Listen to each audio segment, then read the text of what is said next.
The calibrant Concorde measured the human prototype, found it crooked, and decided to laugh. Overseer Quelix watched the readout settle on the great curved wall of the survey ship exact answer, and every number it gave was wrong by Concorde standards. The human hull was not symmetrical. Its plating did not sit at the blessed angles. Its weld seams wandered like a child had drawn them. 41 places along its spine, the metal bulged where it should have lain flat. To a species that had spent 90,000 years grinding every surface to a single perfect tolerance, the thing in the proving range looked less like a warship and more like an apology. Quelix had been trained since hatching to find the true form inside any object. A rock had a true form. A star had a true form. A correct warship had a true form. And you reached it by removing everything that did not belong, the way a sculptor removes stone. The human ship had no true form. It was all the things that did not belong, bolted together and dared to call itself finished. Around Quelix, the measuring houses of the Concorde fleet sang their soft agreement. 212 vessels held station at the edge of the human test range, every one of them flawless, every one of them identical, down to the last rivet. They were beautiful in the way a frozen lake is beautiful. They did not vary. They did not need to. Perfection, the Concorde taught, was a thing you arrived at once and then never left. The proving range itself was an insult to Concorde sensibilities. The humans had not built a clean arena. They had strung their test space with debris, old hull sections, decommissioned platforms, drifting target hulks pocked with scars from 1,000 earlier trials. To the Concorde, a place where you tested weapons was a place where you had admitted you did not yet know how your weapons worked, and a species that did not know how its weapons worked had no business pointing them at anyone. The measuring houses logged the proving range as a junkyard and the human method as guesswork, and both judgments were wrong, and being wrong about both was the beginning of every other thing the Concorde got wrong that day. Quelix had read the histories. The Concorde had never tested a weapon in its entire recorded existence. It did not need to. When the houses decided to build a thing, they first measured what the thing was meant to do, derived its true form from first principles, and then built that true form exactly, once, perfectly. The weapon worked the first time because the mathematics said it would, and the mathematics did not lie, and so there was nothing to test. Testing was for species that did not trust their own arithmetic. The humans, evidently, did not trust theirs, and the Concorde found this both pitiable and reassuring, because a species that had to check its own work was a species that had not yet learned the work. The human prototype was named the Iron Verdict. Quelix had read the name off its hull plate, scratched there in rough human letters, and had not understood it. A verdict was a judgment. Iron was a soft, dirty metal the Concorde had abandoned 11,000 years ago. The humans had named their best new weapon after a poor material and an act of accusing someone. It was, Quelix decided, the perfect name for a flawed thing. He would learn, before the hour was out, that the name was a promise, and that the humans always meant their names, and that they had named the ship a verdict, because a verdict is the thing you deliver after all the measuring is done. The order to mock them came down through the Concorde's measuring choir, and it came down as a calculation. Every Concorde action was a calculation. The houses had computed the human ship's strength to a precision of 40 decimal places, and the answer was a number so small it offended the instruments. The Iron Verdict massed 900,000 tons. It carried one main weapon of an unknown type, badly mounted, off-center by a full degree. It had armor that was thick in some places and thin in others, which the Concorde read as ignorance rather than design. Its engines ran hot. Its reactor leaked a thin haze of exotic particles the houses could not name, and therefore filed as a defect. By every measure the Concorde owned, the Iron Verdict was the worst warship the measuring houses had ever been asked to evaluate. So the Concorde broadcast its judgment on an open channel, slow and clear, the way you speak to something that cannot really understand you. The message was not a threat. The Concorde did not waste threats on the unfinished. The message was a correction. It listed, one by one, the 4,006 ways the human ship failed to meet the minimum standard of a true warship. It noted the crooked welds. It noted the off-center gun, it noted the leaking reactor, and the uneven armor, and the asymmetrical hull. It noted that the vessel, by Concord law, did not qualify as a warship at all, and would instead be logged as scrap in progress, an attempt that had not yet learned it was a failure. Then the Concord did the thing it considered a kindness.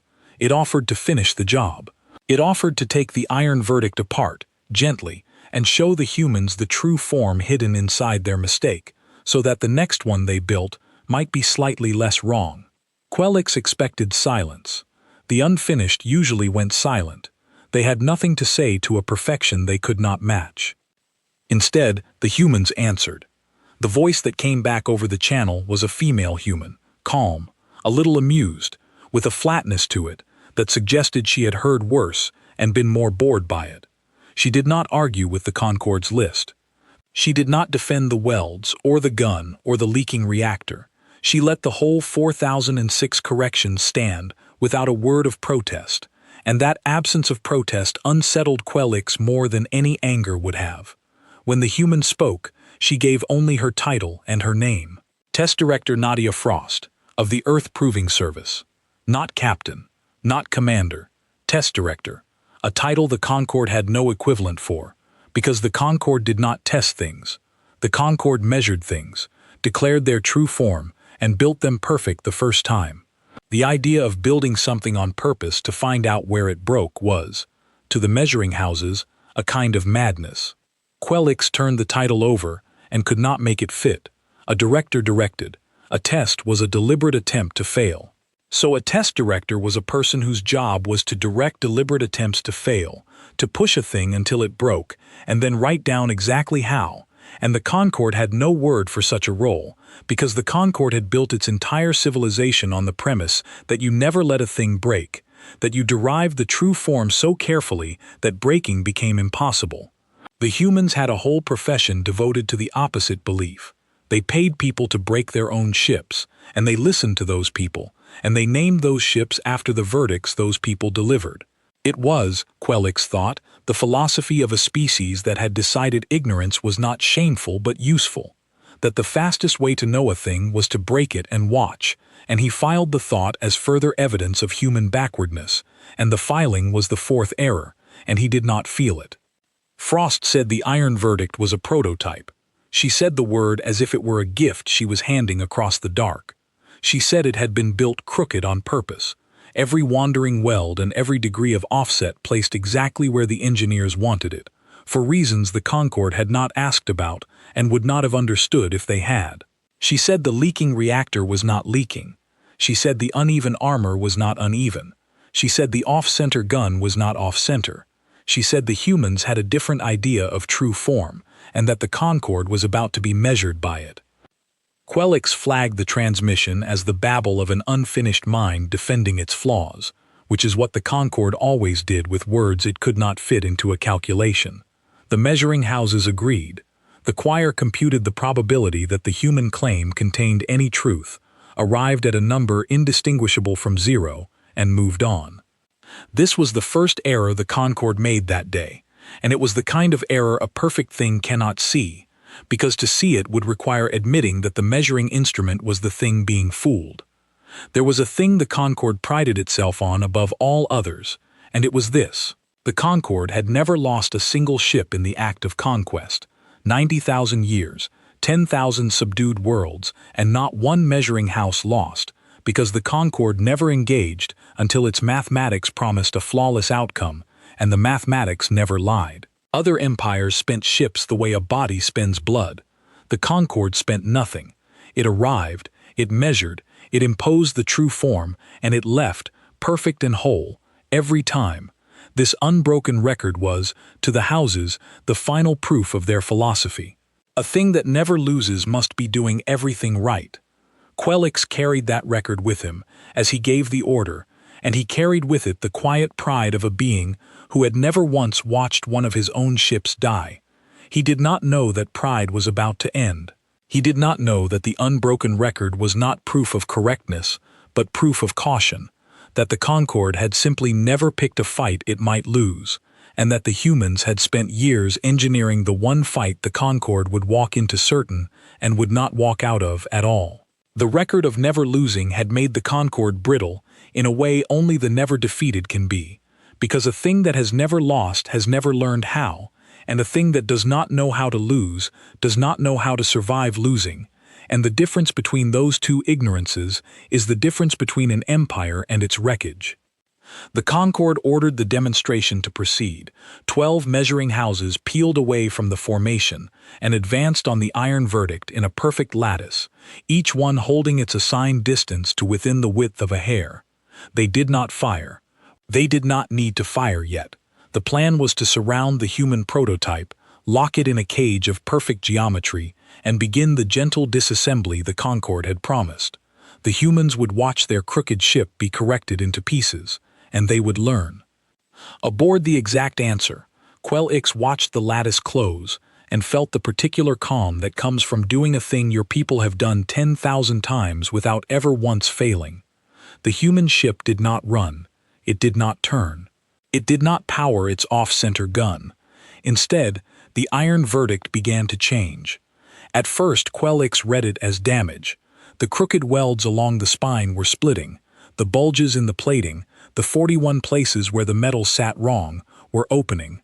The houses logged it as structural collapse under the pressure of the lattice, and prepared to note in the record that the human prototype had failed before a single shot was fired. Then the readings stopped making sense. The welds were not splitting. They were unfolding. The 41 bulges along the spine were not bursting. They were doors, hidden in plain sight, disguised as the very flaws the Concorde had spent the last hour mocking. The off-center gun was not a gun at all. The uneven armor was not armor. The leaking reactor was not a reactor, and the haze of exotic particles the houses had filed as a defect was not a defect, and the crooked, ugly, unfinished hull the Concorde had laughed at was none of the things the Concorde had measured it to be. Quell-Ix understood, in one cold instant, that the humans had let the Concorde measure them. They had broadcast their flaws. They had stood still and silent, while the measuring houses catalogued 4,006 errors, and they had let every one of those errors go uncorrected, because every one of those errors was a lie the Concorde had told itself. The iron verdict had not come to be measured.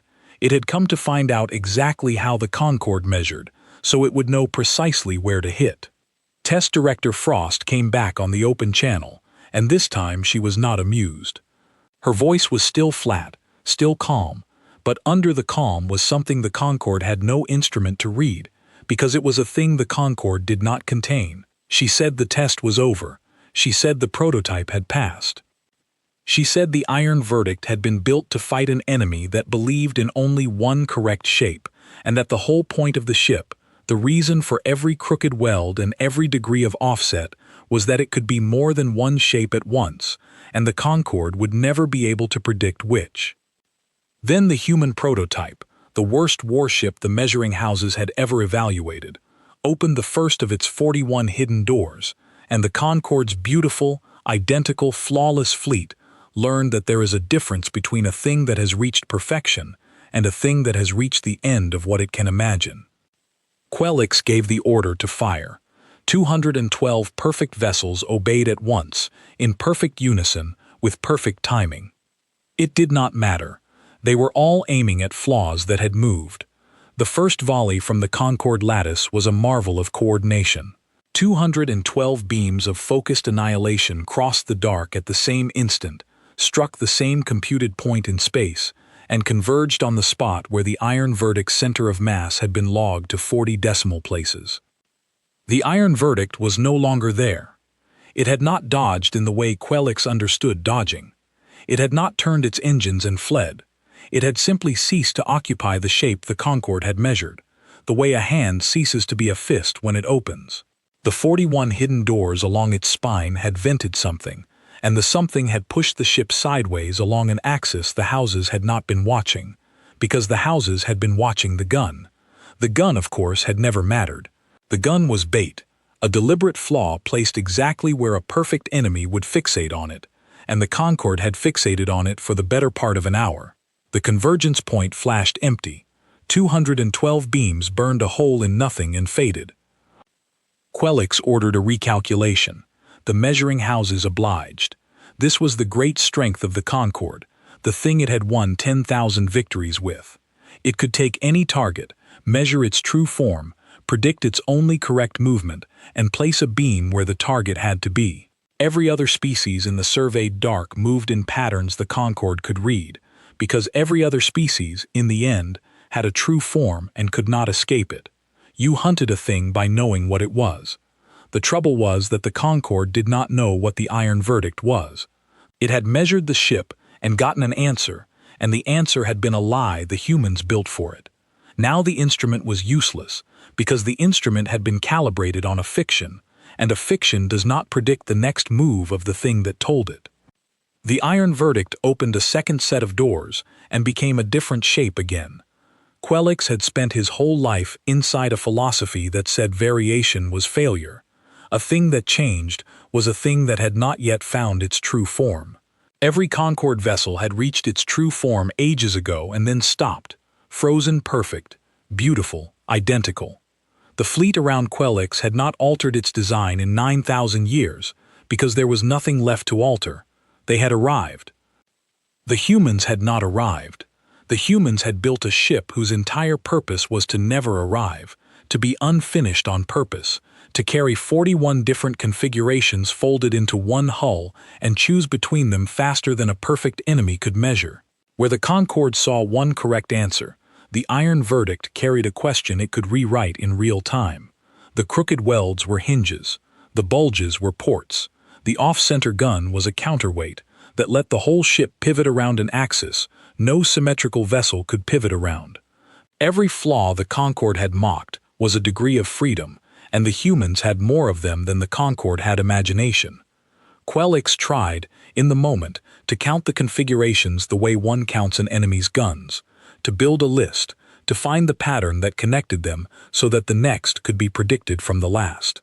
It was the correct thing to do. It was what the doctrine demanded, and it failed, because the configurations were not a sequence. They did not follow one another in any order. The human ship did not cycle through 41 shapes like a wheel turning through its spokes. It chose, each time, the shape that best answered whatever the Concorde had just done, and since the Concorde did not know what it was going to do until the choir computed it, and the choir computed it predictably, the iron verdict often knew the Concorde's next move before the Concorde did. The humans had built a ship that read its enemy faster than the enemy could read itself, and against a foe as regular as the Concorde, that was not an advantage. It was the whole game. There was a deeper thing too, a thing Quelix only assembled later from the logs, that the configurations were not even fixed at 41.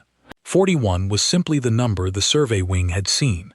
The iron verdict could blend them, run two at once, fold a third halfway, produce shapes that existed in no library because they were invented on the spot, in the moment of need, the way the humans invented everything. The number 41 was not a limit. It was a floor. The true number of things the human ship could become was the number of problems it could be handed, and the Concorde, by being so reliably itself, kept handing it the same few problems and getting the same flawless answers, and never once understood that it was the one being predictable. The iron verdict came about, and this time it fired. Not the bait gun. The bait gun stayed cold. The shot came from one of the 41 doors, a door the Concorde had logged as a weld defect, and what came out of it was not a beam. It was a swarm, hundreds of small dense objects, each one no larger than a Concorde crewpod, each one moving on a path that did not curve the way the houses expected things to curve. They did not fly straight. They did not fly in formation. They scattered, recombined, scattered again, and the measuring houses could not lock any one of them because the houses were built to lock things that held a shape, and these things held no shape at all. Quelix studied the swarm's movement and felt the first true crack open in his certainty. The Concorde modeled motion the way it modeled everything, by finding the true path, the single correct trajectory a body must follow given its mass and velocity. Every projectile in the surveyed dark obeyed this. A thing that was launched went where the mathematics sent it. But the human swarm did not obey. Each dense object carried its own small mind, and each small mind changed its own path constantly. Not on a plan the houses could read, but on no plan at all. 1,000 independent decisions made faster than the instruments could catalog them. The Concorde tried to find the true path of the swarm, and discovered there was no true path, only a cloud of possibility that collapsed into actual motion only at the instant of impact, far too late to fire upon. It was, Quelix understood with a sick lurch, the exact same trick as the hull, scaled down and multiplied. The humans had made even their ammunition unfinished. The swarm reached the leading measuring house and did not punch through its perfect armor. It went around it. The dense objects flowed across the flawless hull, like water finds the low places, found the one seam the Concorde engineers had been required by their own law to leave, the seam where the perfect plates met, and they went in. The seam was the part that haunted Quelix afterward, because the seam was a thing the Concorde had been proud of. Every measuring house was assembled from plates, ground to a tolerance so fine that the joins were invisible, the closest thing to a single seamless object that physical matter allowed. The houses celebrated those seams as proof of their craft. But a seam, no matter how fine, is a place where two perfect things meet, and a place where two perfect things meet is the one place neither of them is in charge, and the humans had built ammunition small enough and smart enough to find exactly that place, every time, on every ship, because every ship had the seam in exactly the same spot. Perfection had given the humans a target map, drawn in the Concorde's own pride. The leading measuring house did not explode, it simply stopped being perfect. From the inside, the human swarm unmated, not in a blast but in a slow unraveling, plate by plate, joint by joint, and as it came apart, Quelix saw the thing the Concorde had never let itself see. The measuring house had no second shape to fall back on. It had reached its true form and frozen there, and once that true form was broken there was nothing underneath. A perfect thing has no spare parts. It is exactly itself and nothing else, and when you take that exact self away, you are left with debris that does not even know how to be debris correctly. Quelix logged the loss of the first measuring house, and felt, for the first time in a life of certainty, the cold edge of a thought he had no permission to think. The thought was this: we have been perfect for 9,000 years, and being perfect, we have not practiced losing. He pushed the thought down. The Concorde did not lose. The number of human ships was 1. The number of Concorde vessels was 211. Still, the arithmetic was on the side of perfection.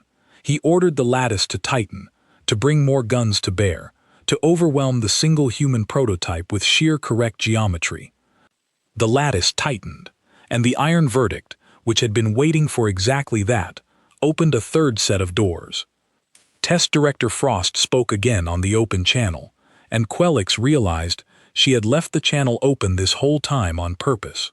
She wanted the Concorde to hear her. She was narrating their correction the way the Concorde had narrated hers, slow and clear, the way you speak to a thing that cannot really understand you. She said the prototype had 41 configurations, and that the Concorde had now seen 3. She said each configuration was tuned against a different assumption, and that the assumption the Concorde had just lost a ship to was the belief that a warship has one shape. She said the next assumption on the list was the belief that a fleet is stronger when its ships are identical. She said the humans had found that one funny. Then she explained, in the same flat, patient voice, exactly why a fleet of identical perfect ships was the easiest thing in the galaxy to kill. Because, she said, if you find the way to break one of them, you have found the way to break all of them. The Concorde had built 212 copies of the same flawless solution. Whatever defeated one would defeat the rest, in the same way, every time, with no surprises, because the Concorde had spent 9,000 years removing every surprise from its own design. The humans, she said, had built one ship that could be 41 ships. The Concorde had built 212 ships that could only ever be one. Quelix wanted to call it arrogance. The Concorde had a long word for the noise an inferior species makes before it dies, and he reached for it. But the readings would not let him. The second measuring house was already gone, taken the same way as the first, through the same required seam, by the same swarm that had now learned the exact shape of a Concorde vessel, and would never need to learn it again. The third house died 60 seconds later, the fourth, 80 seconds after that. The iron verdict was not even hurrying. It was working through the lattice the way a careful technician works through a row of identical machines, because they were identical machines, and once you know one, you know them all. The Concorde changed tactics. It did the thing it had always done when a single target proved difficult. It stopped trying to predict the target and started trying to fill space.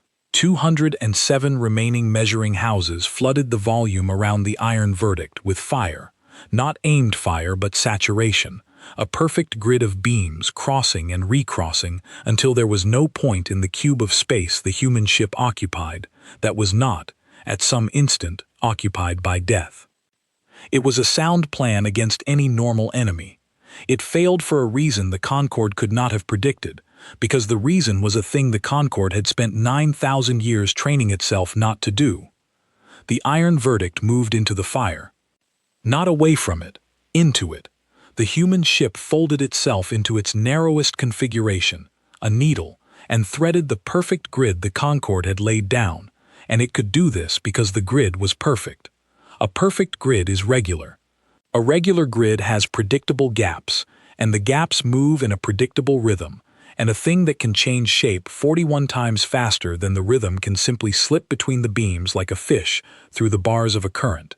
The Concorde's saturation fire, the most ordered thing it could produce, was the easiest thing in the universe to navigate, because order is a map, and the humans had been handed the map for free.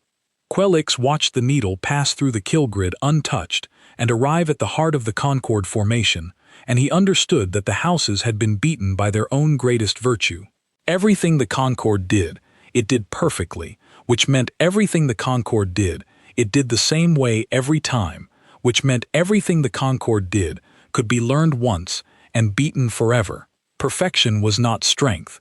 Perfection was a promise to never change, and the humans had built a weapon that lived entirely inside the space that promise left open. The iron verdict reached the center of the lattice and opened the rest of its doors at once. All 41 configurations bloomed outward in a single second, a ship that was suddenly 41 ships, or one ship wearing 41 faces. Swarms and needles and broad slabs and thin blades all unfolding from the same crooked hull. The Concorde's instruments, every one of them, lost their lock at the same instant, because the instruments had been built to find one true form, and there were now 41 true forms in the same place. And to an instrument that believes in singular truth, that is not a target, it is a contradiction, it is a thing that cannot exist. The measuring houses, faced with a thing that could not exist, did the only thing 9,000 years of perfection had left them able to do. They computed, they recalculated, they tried, 207 times in perfect parallel, to resolve the contradiction into a single correct answer they could fire on. And while they computed, the iron verdict killed them. It went through the formation like weather. Quelix had no other word for it, and the lack of a word frightened him more than the dying did, because the Concorde had a word for everything. The human ship was a storm with intent. It took the 5th measuring house and the 6th and the 7th, not in any order the houses could anticipate, because there was no order, because the humans had decided that the cruelest thing they could do to a species that worshipped pattern was to attack without one. The iron verdict struck where it was least expected, which against the Concorde meant everywhere, because the Concorde expected everything to be regular, and nothing the humans did was regular. On the channel, still open, Test Director Frost was reading out the configurations as the ship changed through them, the way a pilot calls altitudes. She did it, Quelix realized, not for her own crew, who surely had their own instruments, but for the Concorde. She was teaching them, she was showing them, in real time, exactly how the trick worked, and she was doing it because she knew it would not help. Knowing how a thing kills you is no defense if you are physically incapable of becoming a different thing. The Concorde could understand the iron verdict completely and still not survive it, because understanding was not the Concorde's problem.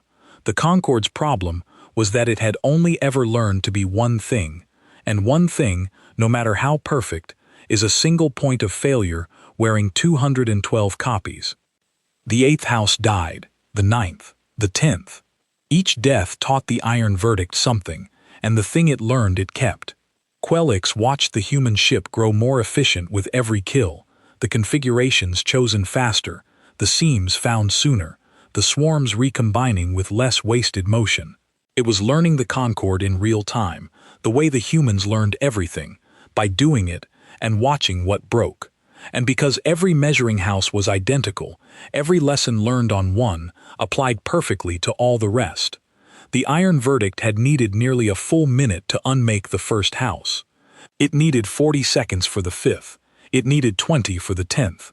The Concorde was not just losing ships, it was teaching its killer how to kill it, faster and faster, and it could not stop teaching, because to stop it would have had to vary, and it did not know how.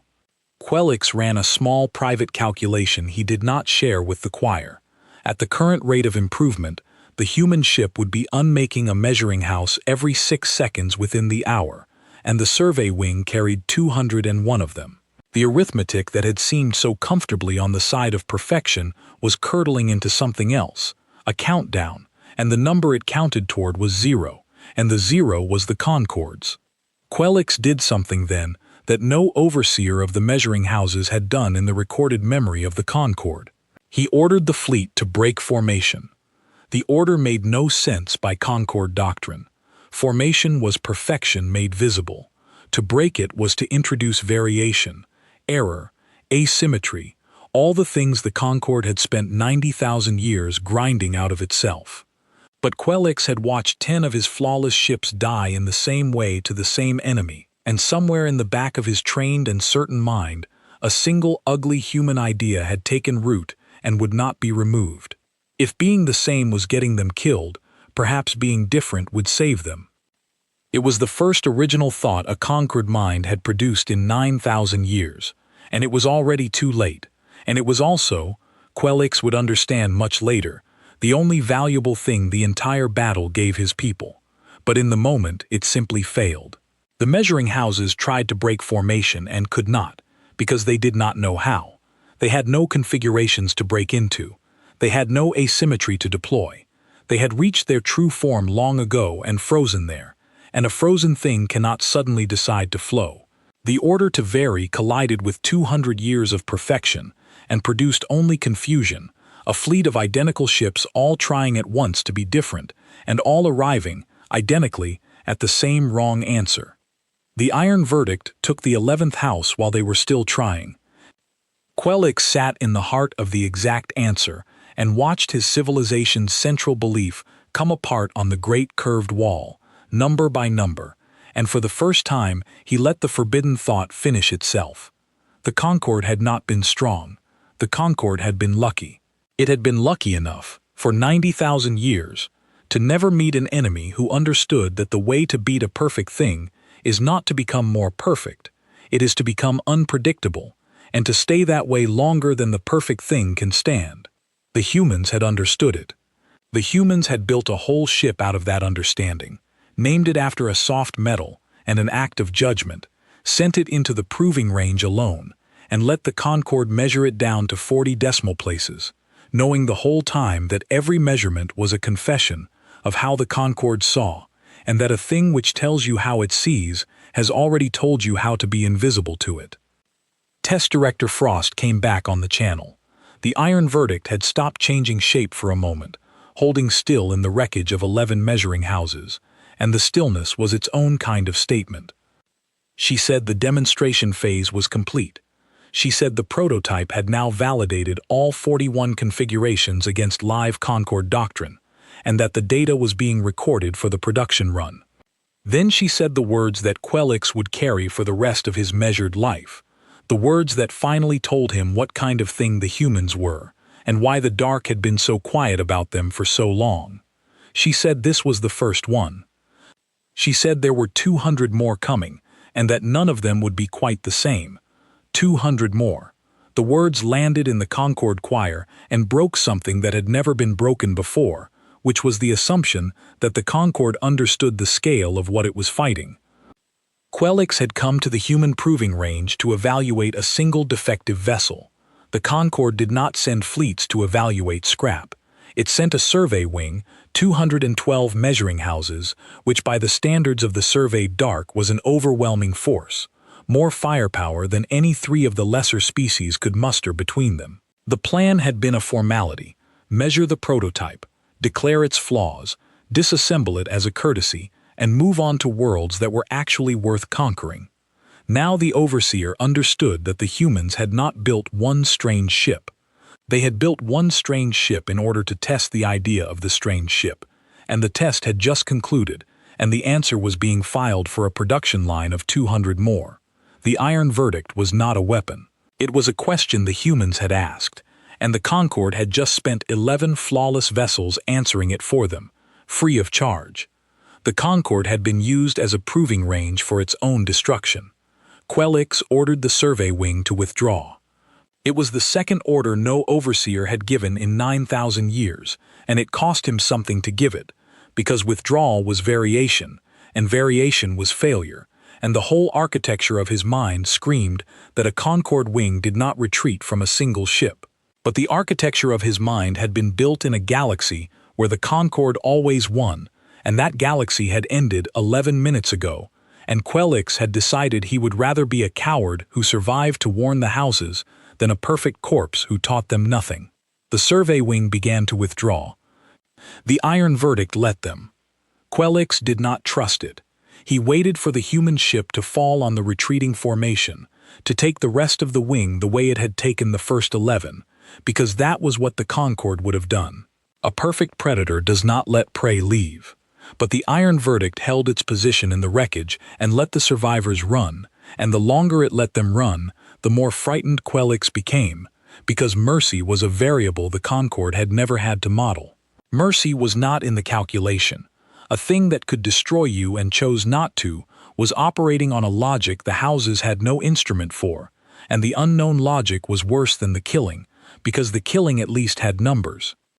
He ran the scenario the way he ran everything, looking for the true form of the decision, the single correct reason a victorious ship would let 11 kills become only 11 when 200 more sat helpless before it.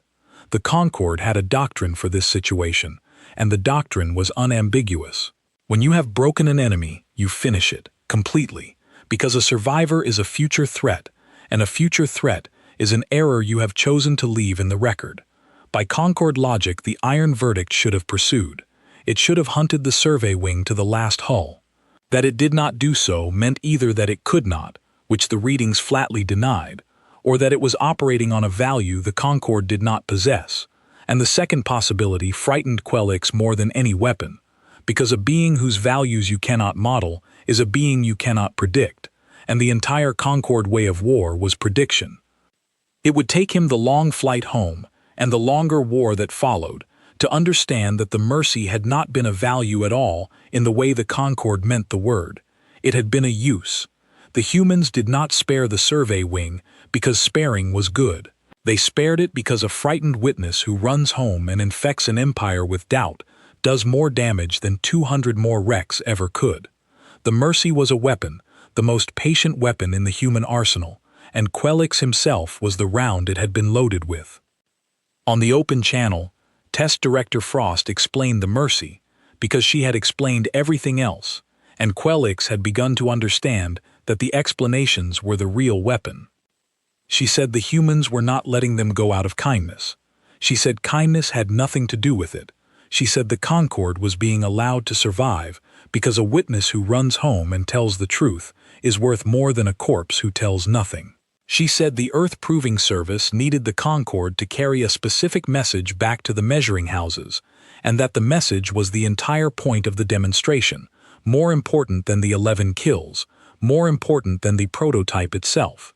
The message was this: the humans had measured the Concorde too. While the Concorde had spent its hour cataloging 4,006 human flaws, the iron verdict had sat perfectly still and let itself be scanned, and every scan the Concorde ran was a beam that went both directions. The humans had read the Concorde's measuring instruments by the light the instruments threw. They had learned exactly how the houses saw, exactly what the houses believed a warship was, exactly which assumptions the entire civilization rested on. The crooked welds, and the off-center gun, and the leaking reactor had not just been disguised doors, they had been bait, each flaw placed to provoke a specific measurement, and from the pattern of measurements the humans had reconstructed the whole shape of the Concorde mind. Frost said it plainly. The Concorde thought it had spent the hour studying the humans. In truth, the humans had spent the hour studying the Concorde, using the Concorde's own scans as a flashlight, and the Concorde had held the flashlight steady and pointed it at its own face the entire time, because that was what a perfect instrument does. It measures. It cannot help measuring, and anything that cannot help doing a thing can be made to do that thing against itself. Quelix understood, with a cold and total clarity, that the trap had never been the battle. The battle was a side effect. The trap had been the evaluation. The moment the Concorde had decided to measure the human prototype, it had walked into a room the humans had built specifically to be measured in, a room whose walls were mirrors, and it had spent an hour learning the humans while teaching the humans itself, and only one of those educations had been on purpose. This was why the humans had built a ship so ugly. An ugly ship invites measurement. A flawless ship would have been left alone, evaluated from a distance, declared a peer, and treated with caution. But a crooked, leaking, off-center mess of a ship demanded to be corrected, and the Concorde could no more resist correcting it than a river can resist running downhill. The humans had weaponized the Concorde's deepest instinct. They had built the one thing in the galaxy a perfectionist cannot walk past, and they had filled it with mirrors. Quelix thought back to the very first moment, the readout settling on the great curved wall, the 4006 flaws, the soft singing agreement of the choir. He had believed, in that moment, that he was looking at the human ship. He understood now that he had been looking at a designed surface, a thing built flaw by flaw to produce in a Concorde mind exactly the reaction it had produced. The humans had not shown the survey wing a warship. They had shown it a questionnaire, written in the language of defects, and every defect was a question, and the Concorde had answered all 4006 of them by measuring, and the answers together spelled out the complete operating manual of the Concorde mind. The humans had not needed to interrogate a single Concorde prisoner. They had simply built a thing so wrong that the Concorde could not help explaining itself to it. And the cruelest part, the part Quelix turned over and over in the long silence of his own bridge, was that the Concorde could not have done otherwise. A different species might have grown suspicious of a ship that wanted so badly to be measured, but the Concorde was not a different species. It was the Concorde, and the Concorde measured, and a thing that always does the same correct action can always be led, by anyone who knows the action, exactly where they wish it to go. The humans had not outthought the Concorde in the battle. They had outthought it in the design phase, years earlier, on a drawing board around a quiet star, by sitting down and asking themselves a single question: what does a perfect enemy have to do? And how do we build a thing that makes them do it at us until they have given us everything? The answer had been the iron verdict, the worst warship the Concorde had ever measured, the best questionnaire the humans had ever written. Frost said the iron verdict's true purpose had never been to kill 11 measuring houses. The killing was a demonstration, a proof that the data worked, nothing more. The true purpose was the data itself, the complete map of how the Concorde saw, which was now recorded, which would now be folded into the production run of 200 more prototypes, each one tuned against a different layer of the Concorde mind, the survey wing had just revealed under fire. The humans were not building a fleet to fight the Concorde. They were building a fleet that had already studied the Concorde completely, before a single production hull existed, using the Concorde's own survey wing as the textbook. Quelix sat very still and did the arithmetic that mattered. 200 more prototypes, each one carrying 41 configurations.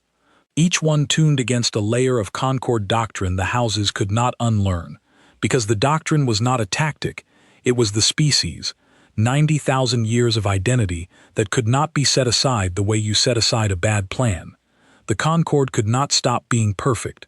To stop being perfect was to stop being the Concorde. And so every weapon the humans built against perfection would work, the first time and every time, forever, against every measuring house that ever flew, because the houses would always do the same correct thing, and the humans would always be the one thing waiting in the space that correctness left open. He understood that his civilization had not lost a battle. It had lost a future. The dark belonged, from this hour forward, to the species that had decided not to arrive, and the Concorde's only remaining choice was how to die, perfectly and identically as it had lived, or to do the one impossible thing, the thing the human test director was offering by letting them run. To change.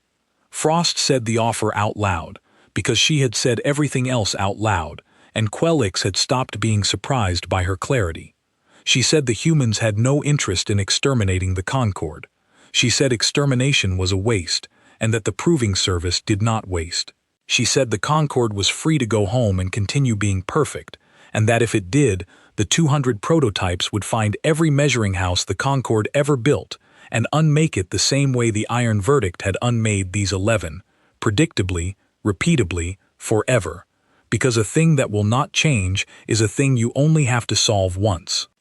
Or, Frost said, the Concorde could do the thing it had spent 90,000 years calling failure. It could vary. It could build 2 ships that were not the same. It could let a weld wander on purpose. It could mount a gun off-center and find out why.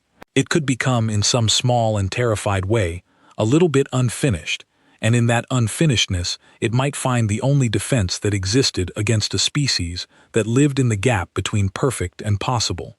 She said the choice was the Concorde's, and that the humans genuinely did not care which way it went, because either outcome was acceptable to the proving service. A Concorde that stayed perfect would be a controlled, predictable threat the production fleet was already designed to handle. A Concorde that learned to vary would become interesting, and the humans, Frost said, had a deep and abiding fondness for things that turned out to be interesting. Quelix listened to her lay out the choice and recognized it for the perfect trap it was, perfect in a way the Concorde itself could appreciate, because it was a trap with no wrong exit for the humans and no right exit for the Concorde. If the houses stayed perfect, they died, slowly, predictably, solved. If the houses learned to vary, they stopped being the Concorde, and the thing that survived would owe its survival to a human idea, would be, in a sense, a thing the humans had made.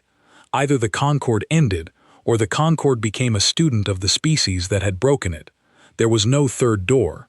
The humans had measured the Concorde situation as precisely as the Concorde had once measured the Iron Verdict's hull, and they had found its true form, and its true form was checkmate.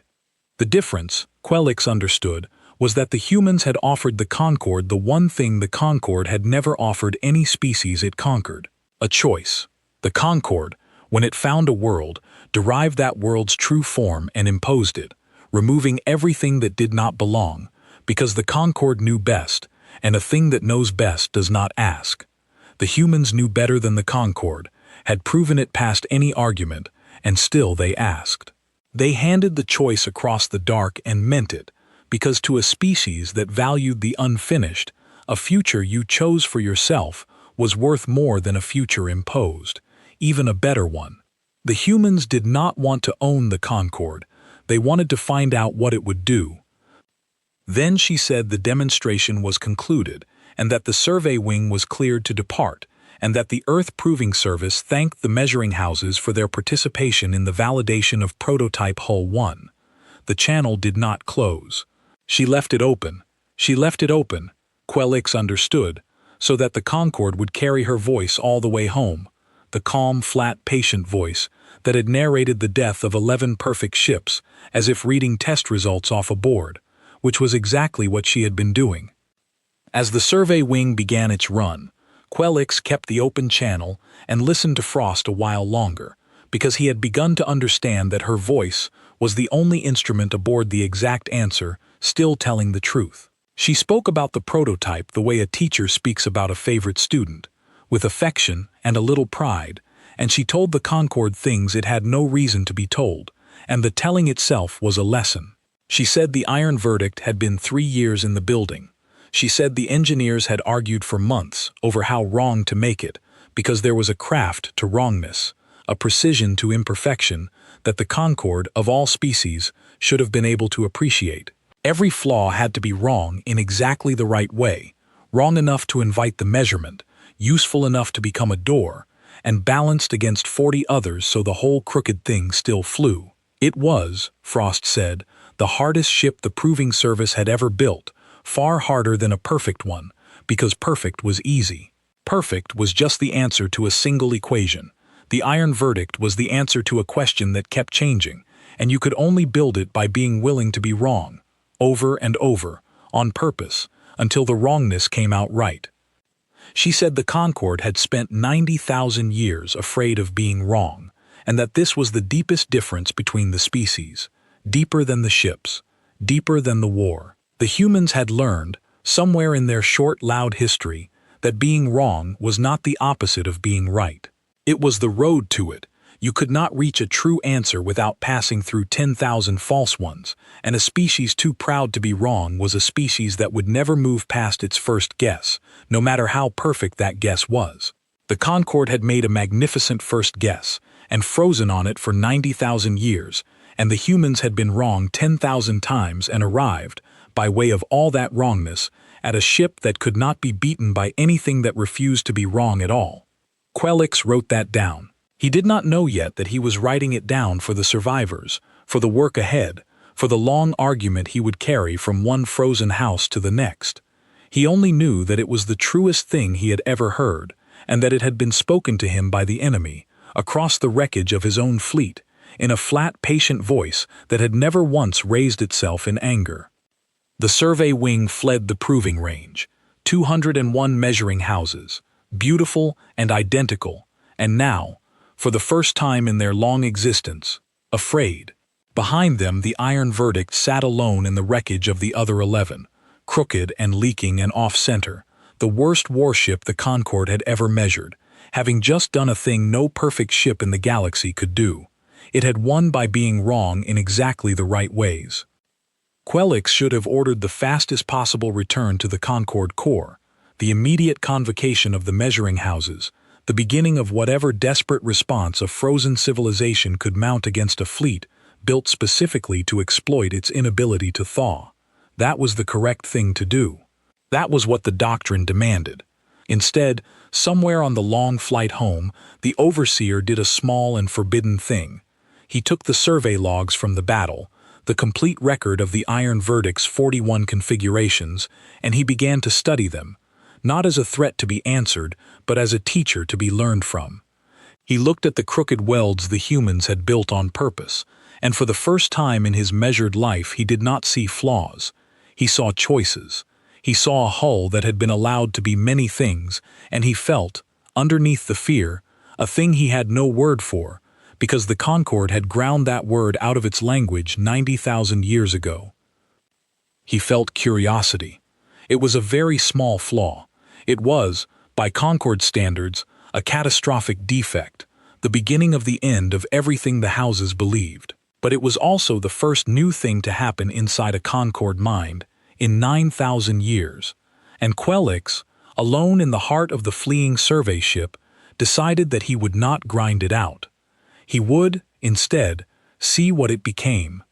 The Concorde core did not believe Quelix. He had expected that. He arrived at the measuring houses with 201 survivors, where 212 had departed, with a complete combat log of a single ship that should not have been able to scratch one perfect vessel, let alone unmake 11, and with a warning that the entire foundation of the Concorde was a weakness the humans had already mapped. The houses heard him out, measured his words, and found them defective. The High Calibrant, who governed the core, was a mind 10,000 years old, the most perfect instrument the Concorde had ever produced, and the most perfect instrument is the one least able to imagine its own error. The High Calibrant studied the combat log and arrived at the only conclusion its perfection permitted. The survey wing had been incompetently handled. The iron verdict had not exploited a flaw in Concord doctrine, it had exploited a flaw in Quelix. The solution was not to change the doctrine, which was perfect, but to apply the doctrine more perfectly, with more ships, under a better overseer. Quelix understood, listening, that this was the trap closing exactly as the human test director had predicted. She had told the Concord that it could not stop being perfect, that its perfection would interpret every defeat as a failure of execution rather than a failure of design, and that this interpretation would lead it, perfectly and inevitably, into building a larger version of the same mistake. He had carried the warning home and watched the High Calibrant fulfill it word for word, because the High Calibrant could no more deviate from its nature than water could decide to flow uphill. The Concord assembled a battle fleet, not a survey wing this time. A true fleet, 4,000 measuring houses, the largest force the Concord had massed in 3,000 years, every vessel identical, every vessel flawless, every vessel a perfect copy of the same perfect solution. The High Calibrant computed that 4,000 applications of correct doctrine would overwhelm any number of human prototypes through sheer weight of perfection. The arithmetic was sound. The arithmetic had always been sound. That was the problem the Concord could not see. Its arithmetic was perfect, and the humans had built their entire war inside the space the arithmetic did not cover. Before the fleet departed, Quelix made one last attempt. He stood before the High Calibrant and the assembled houses, and he tried, in the clumsy way of a mind only beginning to learn how to doubt, to explain what he had seen. He did not say the iron verdict was strong. He said it was unsolved. He said the difference mattered. He said the Concord could measure a strong enemy and beat it, but an unsolved enemy was one whose true form did not exist to be measured, and that all the perfection in the dark was useless against a thing that had decided never to hold still long enough to be perfect at. He begged the houses to consider, for the first time in 9,000 years, that the doctrine itself might be the flaw. The High Calibrant heard him, measured the words, and gently corrected them. It said that there was no such thing as an unsolved enemy, only an enemy not yet measured carefully enough. It said the iron verdict had a true form like all things, and that the survey wing had simply failed to find it, and that 4,000 houses applying the doctrine with proper discipline would find it where 212 had failed. It thanked Quelix for his witness and dismissed his conclusion as the panic of a mind that had been frightened past its tolerances. The correction was delivered without malice, the way you correct a child, and it was the most perfect thing the High Calibrant had ever said, and it was completely wrong, and Quelix understood that he was watching a civilization choose its own death with the calm of a thing that could not conceive of dying. The fleet set out for the human proving range. Quelix was ordered to accompany it, not as overseer but as witness, a demoted thing carried along to confirm the correctness of his own replacement. He went. He brought his small forbidden curiosity with him, hidden now, grown a little in the quiet of the return, and he watched 4,000 perfect ships fly toward a place he already knew they would not leave. The human prototypes were waiting. Not 200. Quelix counted, and the count was wrong, and he checked it 3 times before he let himself believe it. There were 30. 30 crooked, leaking, off-center hulls, each one different from the others, each one ugly in its own particular way, holding station across the approach to the proving range in a formation that was not a formation, a loose scatter that no Concord mind would have called order, and that Quelix had learned, the hard way, to fear precisely because it was not order. 30 against 4,000. The High Calibrant computed the engagement and found it trivial. The Concord choir sang its certainty, and Quelix, the demoted witness, looked at the 30 mismatched human ships and felt the cold return, because he had done this arithmetic before, and he knew that the number that mattered was not 30, and it was not 4,000. The number that mattered was 41, the configurations each prototype carried, and the deeper number underneath it, which was the count of Concord assumptions the humans had mapped using the survey wing as a textbook, and that number was every assumption the Concord had. Test Director Frost was there. Quelix recognized her voice the instant the channel opened, the same calm flatness, a little older perhaps, a little more amused. She greeted the Concord battle fleet by name, by its true Concord designation, which the humans should not have had and did have, because the humans had everything now. She thanked the High Calibrant for bringing 4,000 ships, and said the proving service had hoped for at least that many, because prototype Hull 1 had only validated against survey doctrine, and the production run needed data against a real battle fleet to complete the configuration library. She said, in the same patient voice she had used on the survey wing, that the Concorde had once again arrived to be measured, and had once again brought exactly the instrument the humans needed. The High Calibrant ordered the attack. 4,000 measuring houses fired as one, the most perfect volley in the recorded history of the Concorde, every beam crossing the dark at the same instant toward the same computed points, the locations where 30 human ships had to be. The 30 human ships were not there. They had opened their doors, all of them, all at once, and become other shapes, and the perfect volley burned 30 holes in empty space, and then the prototypes were among the fleet, and the part of the battle Quelix could bear to watch was over very quickly. It went the way the proving range had gone, multiplied by 30 and divided by nothing, because the Concorde had not learned a single thing it was capable of learning. 4,000 perfect ships, 4,000 single points of failure, 4,000 copies of a solution the humans had already solved. The prototypes worked through them not as predators but as technicians, configuration by configuration, the same way the Iron Verdict had worked through the survey wing, finding the one required seam in each flawless hull and going in, because every flawless hull had the same required seam, because they were all the same, because they had all reached their true form and frozen there with no second shape underneath. Quelix had told himself on the long flight out that 4,000 was different from 212, that there was a number of perfect ships large enough that even an unfinished enemy must drown in them. He watched that comforting belief die in the first 3 minutes. The trouble was that the humans did not fight the fleet as a fleet. They fought it as 4,000 identical problems, and they had solved the problem once, at the proving range, with the Iron Verdict, and a problem solved once is solved forever when every instance of it is the same. The 30 prototypes did not need to be 30 times as good as one. They needed only to apply the one solution 4,000 times, and 30 ships applying a known solution in parallel could chew through 4,000 identical targets at a rate that did not care how frightened the targets were. Numbers were the Concorde's last faith, and numbers were the cruelest joke of all, because the humans had built a weapon to which the enemy's count was just a longer list of the same easy kill. There was no panic in the human formation, which was not a formation.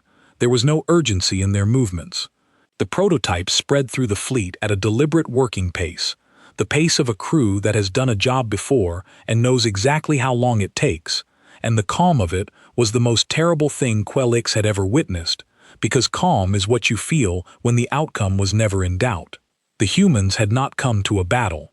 They had come to a harvest, and they had brought 30 ships because 30 was enough, and they knew it was enough because they had tested it, the way they tested everything, until they were certain, and human certainty, Quelix was learning, was a very different and far more dangerous thing than the Concords, because the humans only became certain after they had tried to prove themselves wrong and failed. The Concorde fired and recalculated, and fired and recalculated, 4,000 perfect instruments doing the only thing they knew how to do, measuring an enemy that refused to hold a measurable shape, arriving 4,000 times at a contradiction they could not resolve, and dying 4,000 times in the act of trying to resolve it. The humans did not hurry, the proving service did not waste, but it also did not rush, and Quelix understood watching it that the lack of hurry was itself the message. The humans were not afraid. 30 ugly ships against 4,000 perfect ones, and the humans were not afraid, because they had done the arithmetic that mattered, and the arithmetic that mattered was not about numbers. It was about which side could still surprise the other, and only one side could, and that settled everything before the first shot.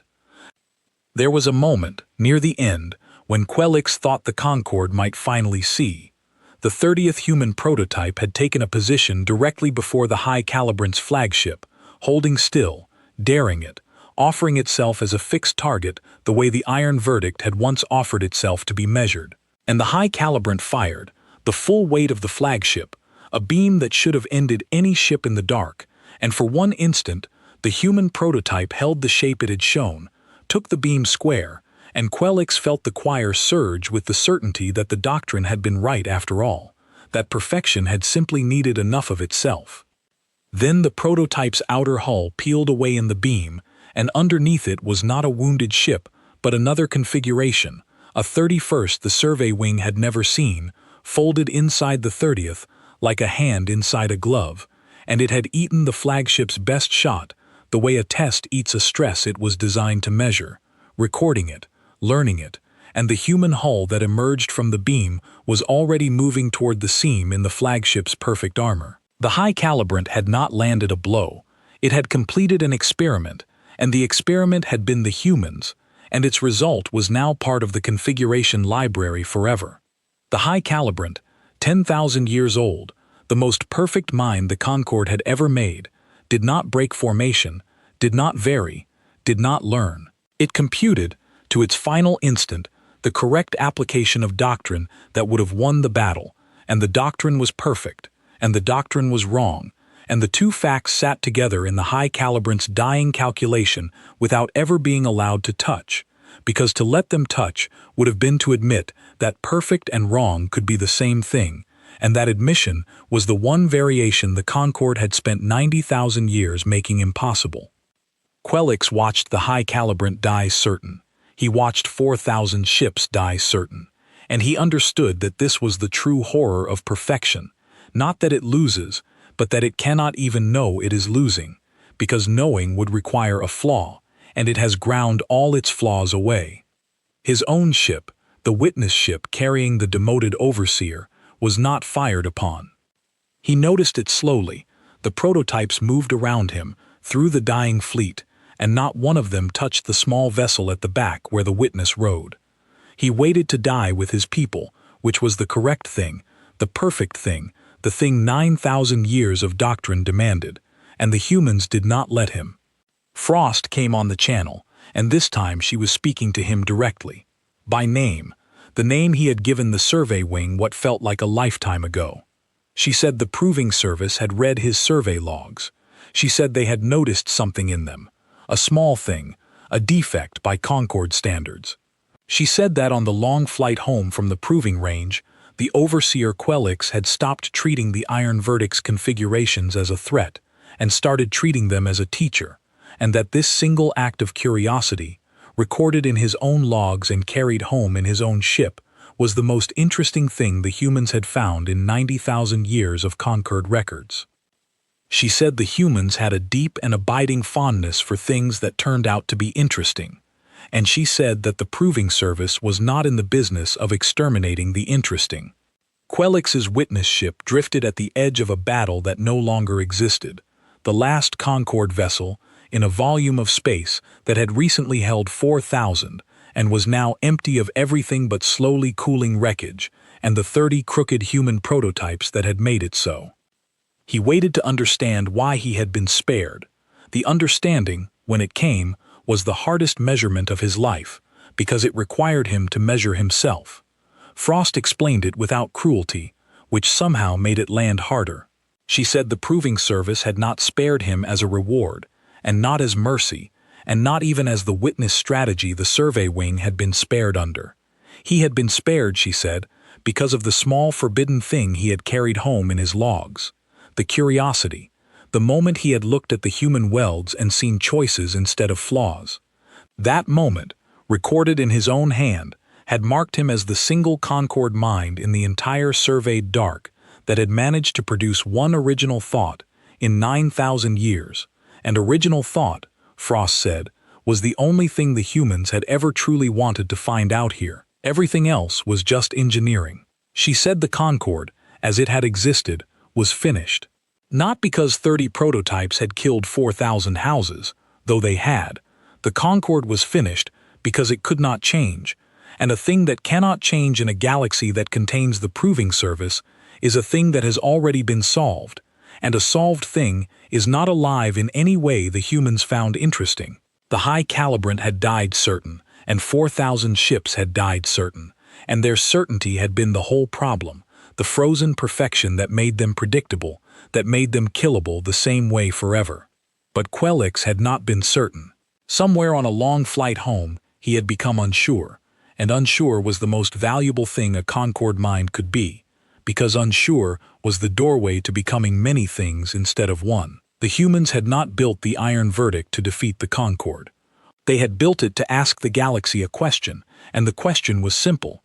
Is there anything out here that can still surprise us, that can still learn, that can still become? For 90,000 years the answer from the Concord had been no.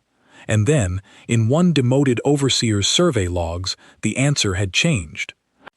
Frost said the proving service was offering Quelix a choice, the same choice she had offered the survey wing, but now it meant something different, because there was no Concord left to return to. He could die here at the edge of the wreckage, perfectly, identically, the last frozen instrument of a frozen civilization, and the humans would record it and respect it and move on. Or he could do the thing his small forbidden curiosity had already begun, the thing the entire Concord had been physically unable to do for 90,000 years. He could become unfinished. He could take the survivors, the 201 measuring houses still scattered across the Concord core, who had not been in this battle, who were still frozen, still perfect, still doomed, and he could teach them the one thing the humans had taught him, that a weld may wander on purpose, that a gun may sit off-center for a reason, that the goal was never to arrive, because arriving was the same as stopping, and stopping was the same as dying, just slower and prouder. He could lead his people out of perfection. It would not be easy. Frost was honest about that, in her flat, patient voice that had narrated the death of 4,000 ships without ever rising. The Concord would resist. Most of the houses would rather die certain than live unsure, because certainty was their whole identity, and they would defend it the way a living thing defends its body. Quelix might fail. He might be ground out by his own people as the defect he had become, but the attempt itself, Frost said, was the interesting thing, and the proving service would be watching, and as long as the Concord was trying to change, the prototypes would leave it alone, because the humans did not unmake the things that were still becoming. Quelix sat in his witness ship and understood that the humans had not come to conquer the Concord. They had come to find out if it could be made worth keeping, and finding the answer uncertain, they had decided to keep it uncertain, which was the only kind of mercy a species like this knew how to give. They had killed 4,000 frozen ships and spared one unsure mind, and in doing so, they had told the Concord exactly what they valued and exactly what they did not, and the message was the same message Frost had been broadcasting since the very first hour. Do not arrive. Do not freeze. Do not become so perfect that you can only ever be one thing, because the galaxy belongs to the species that decided to stay unfinished, and they have a fondness for company. He thought about the High Calibrant, dying certain. He thought about the survey wing, fleeing in a formation they could not break. He thought about 90,000 years of beautiful identical ships, all reaching the same true form and stopping there, mistaking the act of stopping for the act of winning. And he thought about the crooked, leaking, off-center hull that had let itself be measured down to 40 decimal places, knowing the whole time that the measuring was the trap, and he felt the small forbidden thing in him grow another size. He thought, too, about the offer itself, and about what it cost the humans to make it. It would have been simpler to finish the Concord. The proving service had 30 ships here and could build 1,000 more, and a frozen empire that could not change was the easiest prey in the dark. Extermination would have been clean, efficient, final, and the humans had looked at that clean and efficient and final solution and turned away from it, not out of weakness but because finishing the Concord would have meant treating it as a solved thing, and the humans did not like solved things, and they especially did not like solving things that had shown the faintest sign of being able to become unsolved on their own. They would rather spend the harder effort, the patient watching, the long uncertain wait, on the chance that something interesting might grow. It was the same instinct that built proving ranges out of junk and named warships after verdicts. The humans were gardeners of the unfinished, and they had found, in the wreckage of 4,000 perfect ships, one seed worth keeping. He gave the order. It was the third order no overseer had given in 9,000 years, and it was the only one that had ever mattered. He ordered his witness ship to set course not for the Concord core, but for the nearest of the 201 houses that still lived, and he began, in his own halting, unpracticed way, to compose the message he would carry to them. He had no doctrine for it, because doctrine was the enemy now. He would have to figure it out as he went, imperfectly, with errors, building the lesson the way the humans built their ships, crooked and changing and never quite finished. He found that the prospect did not frighten him. He found, to his own astonishment, that it was the first thing in his measured life he had ever wanted to do. On the open channel, Test Director Frost was quiet for a long moment, watching the witness ship turn toward the Concord core instead of toward death. When she spoke again, her voice had changed, just slightly, just enough for a mind that had spent an hour learning to read her to catch it. The amusement was still there, but underneath it, for the first time, was something like respect. She said the proving service wished the overseer luck. She said it would be watching. And she said that if the Concord ever did manage to become unfinished, ever did learn to build two ships that were not the same, the humans would very much like to meet whatever it grew into, because the only thing they liked more than an interesting enemy was an interesting neighbor. Then she said the demonstration was concluded. She said prototype Hull 1 was cleared to return to the proving service for the production run, and that the data from the engagement, 4,000 applications of perfect doctrine against 30 unfinished hulls, was complete and clean and exactly what the configuration library had needed. And then, because she had explained everything else, she explained the last thing too, the thing Quelix had not asked and most needed to hear. She said the proving service had never planned to build 200 prototypes. That number had been a thing she said to the survey wing to see how the Concord would react, a measurement of her own, because the humans measured too, they just did not pretend their measurements were the truth. The real number of prototypes the humans intended to build, she said, was as many as it took, for as long as it took, in as many shapes as the galaxy required, because the proving service did not build a fleet and call it finished. It built and tested and rebuilt and would go on building forever, never arriving, never freezing, never once making the mistake the Concord had made. The humans, she said, had no true form. That was the whole secret. They had looked at the idea of a final perfect shape, the thing every other species in the dark spent itself reaching for, and they had decided they wanted no part of it. They would rather be unfinished forever than perfect once. And an enemy that is unfinished forever, she said, is an enemy you cannot solve, because there is nothing there to solve. There is only the next shape, and the next, and the next, and a frozen civilization can chase it until the stars go cold and never once catch up. The Iron Verdict, the worst warship the Concord had ever measured, gathered the other 29 prototypes around it in a scatter that was not a formation, and turned away from the wreckage of 4,000 perfect ships, and went home to be improved. Quelix watched them go, 30 crooked, leaking, off-center hulls, no two alike, every one of them ugly by every standard his people had ever held, every one of them more alive than anything the Concord had built in 90,000 years. He watched until they were gone, and then he turned his small witness ship toward the long, impossible work ahead, and for the first time since he had hatched, the overseer of the measuring houses did not know what would happen next. It was the most beautiful thing he had ever felt. The work was slow, and it was hard, and more than once Quelix thought it would kill him before it changed anyone. The first house he reached heard his message, and measured it, and declared him defective, a corrupted instrument carrying a corrupted signal, and very nearly unmade him on the spot, to preserve the purity of the Concord record. He survived because he did the one thing the doctrine could not predict. He did not argue. He showed them the survey logs, the complete record of the Iron Verdict, and he asked them to do the thing the Concord did best. He asked them to measure it. He asked them to find the true form of the human ship and beat it, and watch what happened when they tried. They tried. They could not.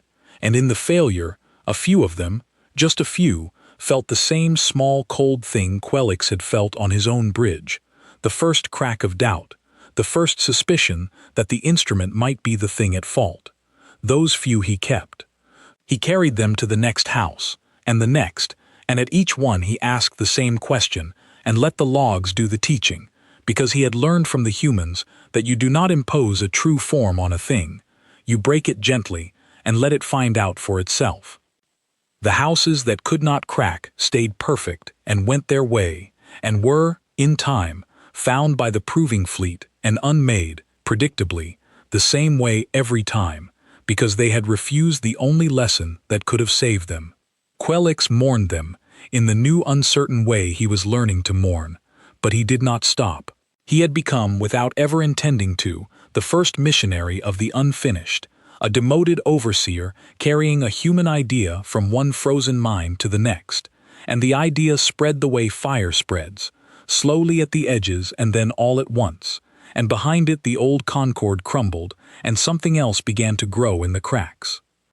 The story the survivors carried back into the dark was not the story the concord told about itself afterward.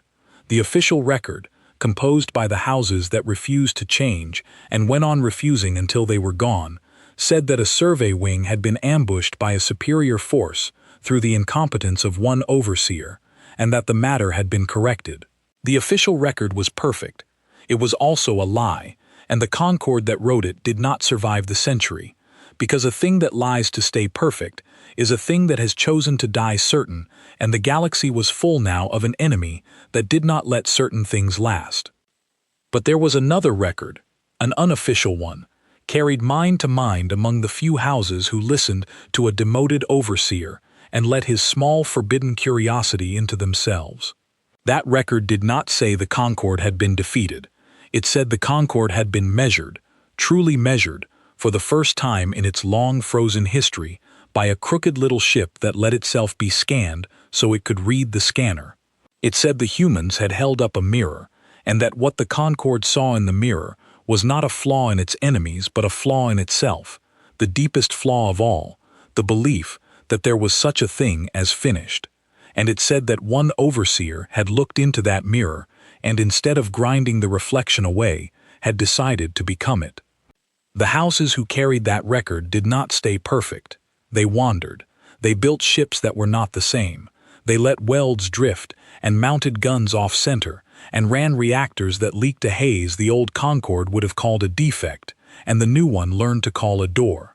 They became, slowly, painfully, gloriously unfinished, and the proving service watched them do it and never fired a shot, because the humans did not unmake the things that were still becoming. In time, the things the houses grew into met the things the humans were always building, out in the changing dark, and the meeting was not a war. It was a conversation between two kinds of mind that had both decided never to arrive. Far from all of it, in a quiet proving range around a quiet star, Test Director Nadia Frost stood on the bridge of the Iron Verdict and watched the engineers begin to take prototype hull one apart. They were not destroying it, they were studying it, the way the humans studied everything, looking for the places it could be made stranger, the configurations it had not yet learned, the next crooked improvement to fold into the next unfinished hull. The Iron Verdict had served its purpose.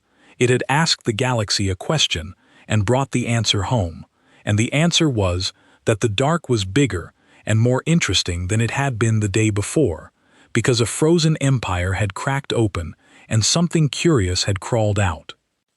She had read the report on the Concorde survivors, the trickle of strange signals that had begun to come out of the old empire's space in the months since the Second Battle, signals that did not match the perfect Concorde patterns the Proving Service had catalogued for years, ships that did not match one another, welds that wandered, guns mounted, deliberately, a degree off-center, by hulls that had spent 90,000 years grinding such things away. Somewhere out there a demoted overseer was doing the impossible, was teaching a frozen species to thaw, and the Proving Service had given orders, the standing orders that governed all human operations in the dark, that anything still in the act of becoming was to be left alone. The prototypes that patrolled the Concorde frontier did not fire on the changing houses, They watched them, the way a gardener watches a seed that has finally cracked, with patience and with a kind of fierce protective hope. Frost found that she thought about the overseer more than she had expected to.